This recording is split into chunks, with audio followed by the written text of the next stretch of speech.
Salut tout le monde, donc on continue la collection de cet exercice que nous avons déjà commencé dans une autre vidéo. Alors c'est l'exercice numéro 1, l'épreuve du baccalauréat série mathématiques, session normale 2024. Alors on s'était arrêté à la question numéro 4B. D'accord, donc on va chercher la question numéro 5 où on vous demande d'établir une double inégalité pour tout réel x de l'intervalle fermé 1 plus l'infini. Eh bien, alors, t étant un réel de l'intervalle fermé 1 plus l'infini, donc t supérieur égal à 1, et par suite, en multipliant par t carré chaque membre de cette inégalité, on obtient donc t puissance 3 supérieur égal à t carré, et t carré, bien sûr, supérieur égal à 1, d'accord? Donc, on passe après aux inverses, donc on aura 1 sur t puissance 3, bien sûr, qui est positif, donc qui est inférieur à t carré. Donc, et puisque t carré est supérieur égal à 1, donc t carré moins 1, il est supérieur égal à 0. Donc, en multipliant chaque membre de cette double inégalité par t carré moins 1, donc on obtient donc t carré moins 1 sur t puissance 3, compris entre 0 et t carré moins 1 sur t carré. Donc, pour tout réel x de l'intervalle fermé 1 plus l'infini, x étant supérieur égal à 1, donc en passant aux intégrales, en intégrant chaque membre de cette double inégalité, donc on obtient le résultat demandé. Bon, ensuite, dans la question petit b, cinquièmement petit b, alors on vous donne des expressions des intégrales i de x et j de x pour tout réel x de l'intervalle fermé 1 plus l'infini, et on vous demande de les justifier. Bien, alors x est un nombre réel supérieur ou égal à 1, donc il suffit de chercher des primitives, des fonctions t associe t carré moins 1 sur t puissance 3, et t associe t carré moins 1 sur t au carré sur l'intervalle fermé 1x. Alors, ça pose pas de problème, donc, et on trouve facilement les deux expressions proposées. Ensuite, dans la question suivante, question 5 petit c, on vous demande de montrer que pour tout réel x de l'intervalle ouvert 1 plus infini, f' de x est égal à moins 2 sur x plus 1 au carré fois i de x sur j de x. Bien, alors, il suffit de calculer le f' de x pour tout réel x de l'intervalle ouvert 1 plus l'infini. Et après, vous factorisez par moins 2 sur x plus 1 au carré.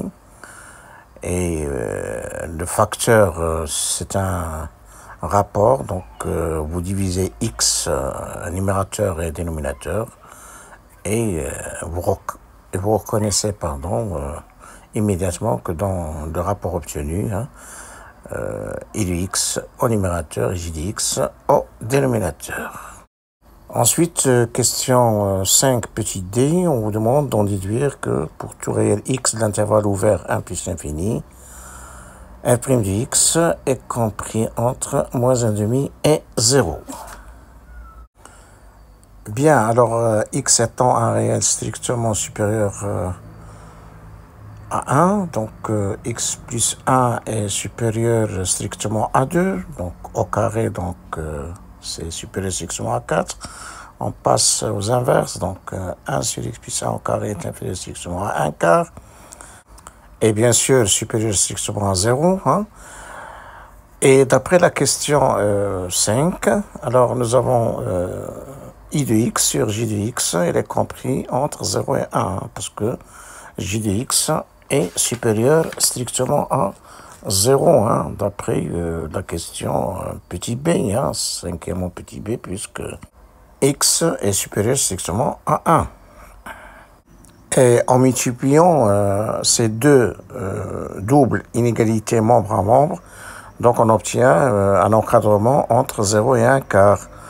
Et en multipliant chaque membre de cette nouvelle double inégalité par moins 2, Donc, on obtient un nouvel encadrement entre moins 1,5 et 0. Et l'expression qui est encadrée par moins 1,5 et 0 n'est autre, d'après la question précédente, n'est autre que f' de x. Donc, nous avons bien démontré que pour tout x supérieur strictement à 1, f' de x est compris entre moins 1,5 et 0 au sens large. Ensuite, on vous demande, dans la question 6 petit a, de dresser le tableau de variation de la fonction petit f. Bien, alors on a déjà étudié la dérivabilité de f en 1 à droite. Nous avons cherché la limite de f en plus l'infini. Alors, pour dresser le tableau, il reste à étudier le signe de f' de x sur l'intervalle ouvert 1 plus l'infini. Alors, attention, le résultat précédent ne permet pas de donner directement le signe de f' de x sur l'intervalle ouvert 1 plus l'infini. Il faut en effet examiner si f' de x s'annule sur l'intervalle ouvert 1 plus l'infini. Et dans l'affirmatif, il faut bien préciser les points où f' s'annule. Or, pour tout réel d'intervalle ouvert 1 plus l'infini, alors nous savons déjà que j de x est supérieur strictement à 0. Visiblement, x plus 1 au carré, c'est supérieur strictement à 0. Alors, moins 2 inférieur strictement à 0. Alors, on va voir que i de x est supérieur strictement à 0 pour en déduire que f' de x est inférieur strictement à 0. Bon, i de x est supérieur strictement à 0 pour la simple raison que x est supérieur strictement à 1 et la fonction qui a t associe t carré moins 1 sur t puissance 3 est positive et s'annule seulement au point 1. Je rappelle que si vous avez deux réels a et b, tel que a est inférieur strictement à b, et si une fonction petit f est continue positive sur l'intervalle fermé AB et s'annule seulement en des points isolés de l'intervalle fermé AB, même s'il s'agit d'une infinité, un point isolé, alors l'intégrale de a à b f de x dx est strictement positive. Ainsi donc, i de x est supérieur strictement à 0, et par suite, f' de x, d'après 5 petits c, f' de x est inférieur strictement à 0. Et à présent, je peux dresser en toute sécurité le tableau de variation de petit f.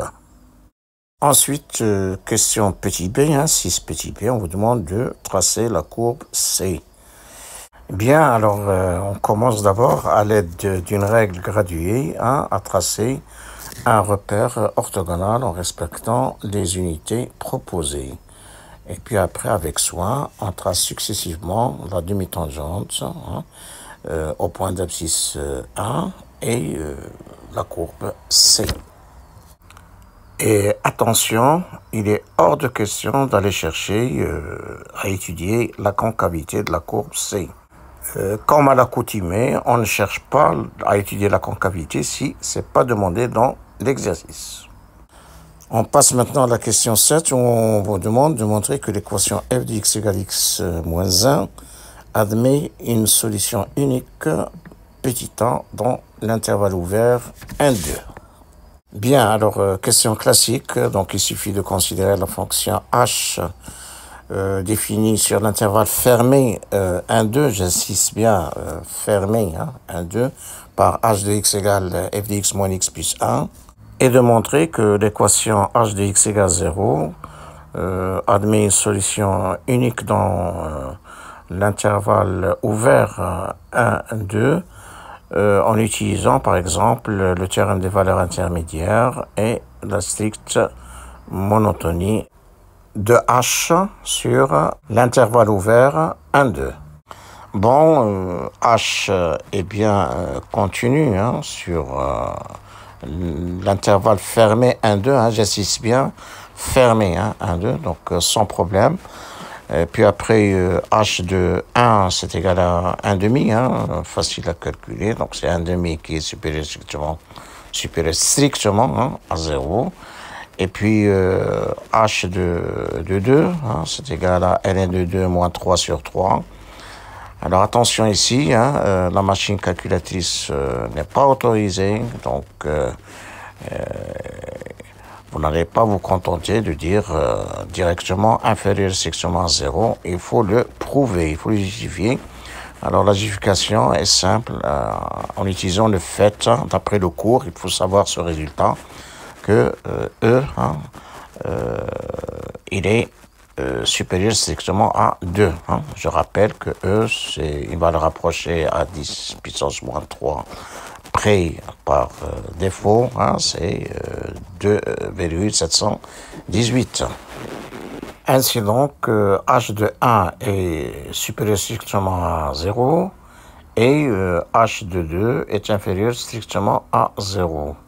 Donc, d'après le théorème des valeurs intermédiaires, il existe au moins une solution de l'équation h de x égale 0 dans l'intervalle ouvert 1, 2. Et cette solution, elle est unique puisque h est tout simplement strictement monotone, hein, elle est strictement décroissante sur l'intervalle ouvert 1, 2. Donc, il suffit de montrer qu'elle est strictement monotone sur l'intervalle ouvert, hein, ouvert 1, 2.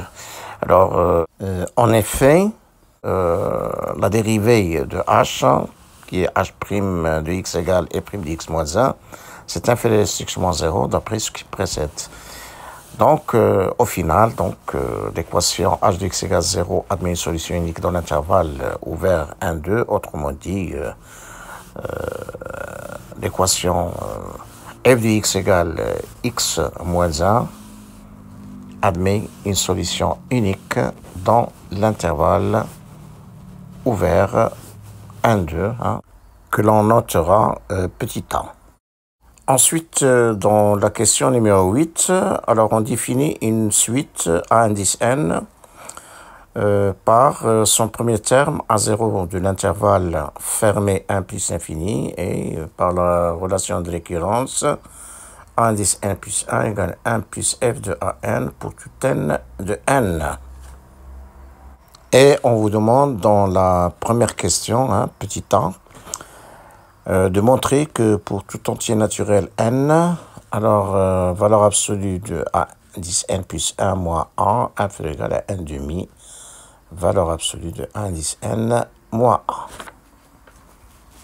Bien, alors d'abord notez que pour tout entier naturel petit n, a n appartient à l'intervalle fermé 1 plus l'infini. Il n'y a rien à démontrer, hein? Alors c'est par définition de la suite a n. En effet, hein, dans la relation de récurrence, pour tout n de n, on ne peut pas parler de f de an sans que an soit dans l'intervalle 1 plus l'infini, hein, sans que an soit dans le domaine de définition de la fonction petit n. Alors, ceci étant, je considère un entier naturel petit n quelconque. Alors, donc, d'après ce qu'on vient de remarquer, donc, a indice n appartient à l'intervalle fermé 1 plus l'infini, et petit a aussi appartient à l'intervalle fermé 1 plus l'infini. Et nous avons petit f est continu sur l'intervalle fermé 1 plus l'infini et dérivable sur l'intervalle ouvert 1 plus l'infini. Et pour tout réel x de l'intervalle ouvert 1 plus l'infini, valeur absolue de f' de x inférieure ou égale à 1 demi. D'après la question 5, petit d. D'après un corollaire du théorème des accroissements finis, alors f de an moins f de a en valeur absolue, donc inférieur ou égal à 1 demi, fois la valeur absolue de a indice n moins a. Mais puisque f de an égale a plus a indice n plus 1 moins 1 et f de a égale a moins 1, alors cette dernière égalité s'écrit tout simplement a indice n plus 1 moins a en valeur absolue inférieure ou égale à 1 demi, valeur absolue de a indice n moins a. Ensuite, question suivante, question petit b, on vous demande de montrer par récurrence que pour tout n de n, valeur absolue de A indice n moins 1 fait égal à 1 demi à la puissance n fois valeur absolue de A indice 0 moins 1. Alors, c'est une question classique, donc pas de problème. J'ai tout détaillé, hein, d'accord? Et maintenant, on arrive à la toute dernière question, hein, petit c, où on vous demande d'en déduire que la suite A indice n est convergente. Alors là aussi, c'est classique, hein, on utilise le résultat de la question petit b. Hein. Je rappelle le résultat du cours, hein, que nous avons vu dans le cours. Alors si une suite U indice n est telle que, à partir d'un certain rang n0, alors valeur absolue de U indice n moins alpha, où alpha est une constante réelle, valeur absolue de U indice n moins alpha inférieur ou égal à V indice n, avec Vn, le terme général d'une suite qui converge vers 0. Alors, automatiquement, la suite U indice n est convergente, d'accord? Donc, c'est ce qui se passe ici, hein, parce que 1 demi à la puissance n tend vers 0, hein, puisque valeur absolue de 1 demi est inférieure strictement à 1. Donc, 1 demi à la puissance n fois la constante réelle valeur absolue à 0 moins 1 tend aussi vers 0. Hein.